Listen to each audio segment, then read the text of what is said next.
En las profundidades del Océano Atlántico Norte, cerca de Nantucket, reposa el SS Andrea Doria, el monte Everest de los naufragios. Este buque italiano de posguerra, símbolo de elegancia y renacimiento, se hundió trágicamente en julio de 1956, convirtiéndose en leyenda. Dale like, suscríbete y comparte. Comencemos. A lo largo de casi 7 décadas, su exploración ha sido ardua y peligrosa.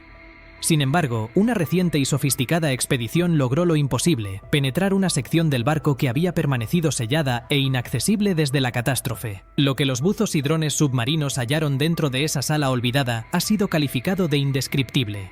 El descubrimiento no solo ilumina el pasado del Andrea Doria, sino que detiene el tiempo de una manera sobrecogedora, revelando secretos que el gigante de acero celosamente guardaba. Para comprender la magnitud de este descubrimiento, es imperativo remontarse al origen de esta maravilla de la ingeniería naval.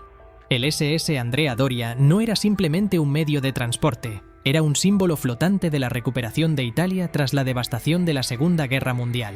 Propiedad de la Italian Line o Società di Navigazione Italia, el transatlántico fue puesto en servicio en 1953 tras ser botado el 16 de junio de 1951 en los astilleros de Génova, su puerto base. Bautizado en honor al célebre almirante genovés del siglo XVI, Andrea Doria, el barco representaba la cúspide del lujo y la tecnología de su tiempo. Con un registro bruto de 29.100 toneladas, una capacidad para albergar a unos 1.200 pasajeros y una tripulación de 500 personas, era el buque italiano más grande, más rápido y supuestamente el más seguro de la época. Su diseño no buscaba solo la velocidad bruta, sino la belleza.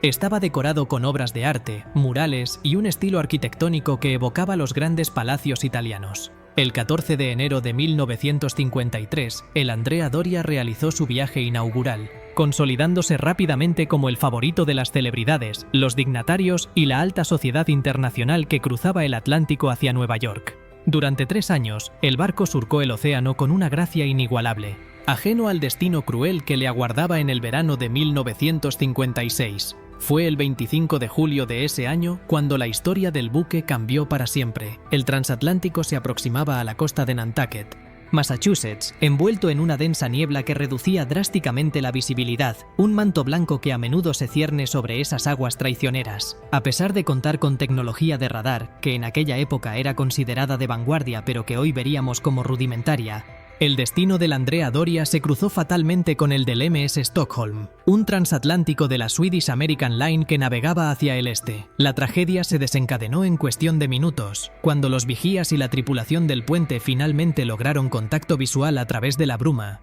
Ya era demasiado tarde. Los buques estaban en rumbo de colisión irreversible. El Stockholm, con su proa reforzada para romper hielo, embistió el costado de estribor del Andrea Doria. El impacto fue devastador y profundo, penetrando en los tanques de combustible y en los compartimentos estancos del lujoso navío italiano.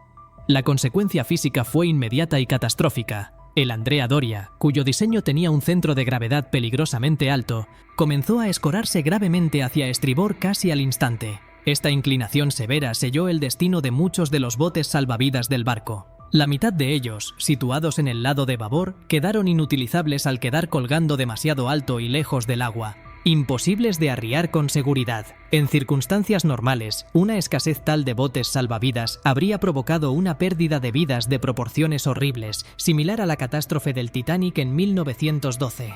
Sin embargo, el destino ofreció una pequeña misericordia. El Andrea Doria, herido de muerte, se negó a hundirse de inmediato. Se mantuvo a flote durante más de 11 horas después de la colisión, un tiempo precioso que permitió que se desarrollara uno de los rescates más notablemente exitosos de la historia marítima. La calma y el comportamiento profesional de la tripulación, liderada por el capitán Piero Calamai, junto con las mejoras en las comunicaciones por radio y la rápida respuesta de otros barcos cercanos que acudieron a la llamada de socorro, evitaron una masacre. De las 1.706 personas a bordo, 1.660 pasajeros y tripulantes fueron rescatados y sobrevivieron. Lamentablemente, 46 personas perdieron la vida como consecuencia directa de la fuerza bruta de la colisión, falleciendo en el momento del impacto o en los caóticos momentos posteriores. A la mañana siguiente, las cámaras de noticias capturaron la agonía final del transatlántico. El gigante se volcó completamente y desapareció bajo las olas, convirtiéndose en el peor desastre marítimo ocurrido en aguas estadounidenses desde el naufragio del Eastland en Chicago en 1915. El naufragio desató una tormenta legal y mediática. Si bien el rescate fue un triunfo humano, la pérdida del buque insignia italiano generó interrogantes que tardaron décadas en ser analizados. Nunca se publicó formalmente una determinación oficial de la causa debido a un acuerdo extrajudicial confidencial firmado entre las dos navieras durante las audiencias posteriores. No obstante, los análisis posteriores han tendido a exonerar al capitán del Stockholm, Gunnar Nordenson, y a señalar un error crítico en el puente italiano. Se determinó que el capitán Piero Calamai dio la orden de virar a babor durante el encuentro con el otro buque, una maniobra que contravenía el protocolo marítimo estándar que dictaba virar a estribor en situaciones de encuentro frontal. Aquel error de cálculo, sumado a la niebla, condenó al barco más bello del mundo al fondo del mar. Dale like, suscríbete y comparte. A lo largo de las décadas, el pecio del Andrea Doria se ha ido deteriorando por las fuertes corrientes y la corrosión, colapsando sobre sí mismo y haciendo que la exploración sea cada vez más arriesgada. Sin embargo, los buzos han logrado recuperar objetos fascinantes que hablan de la vida a bordo: porcelanas finas, cristalería, frescos de cerámica y la icónica estatua del almirante Andrea Doria. Elementos de navegación como el compás giroscópico y las campanas del puente y de popa han sido rescatados como testigos mudos de la historia. Incluso se sabe que en la bodega de carga descansa, o lo que queda de él, el legendario prototipo del coche Chrysler Norseman, un vehículo único en el mundo que viajaba hacia Nueva York para ser exhibido y que nunca tocó el asfalto americano. Pero la reciente expedición buscaba algo más, apuntando a una sección de la cubierta de primera clase que había quedado sellada por el colapso de los mamparos superiores y que, según los planos originales, albergaba una sala de seguridad especial destinada a objetos de valor temporal de los pasajeros más acaudalados. Utilizando drones submarinos de última generación capaces de colarse por grietas donde un buzo humano jamás podría entrar, el equipo de exploración logró penetrar en esta sala sellada. Lo que encontraron dentro desafió toda descripción lógica debido al estado de preservación. A diferencia del resto del barco, donde la vida marina y el óxido han reclamado cada superficie, esta sala, debido a una carambola de la física, el limo y la presión, había permanecido en un estado casi anaeróbico, protegida de las corrientes corrosivas. Al iluminar el interior con los potentes focos de los Robe, las cámaras revelaron una escena congelada en el tiempo, una cápsula temporal perfecta de 1956.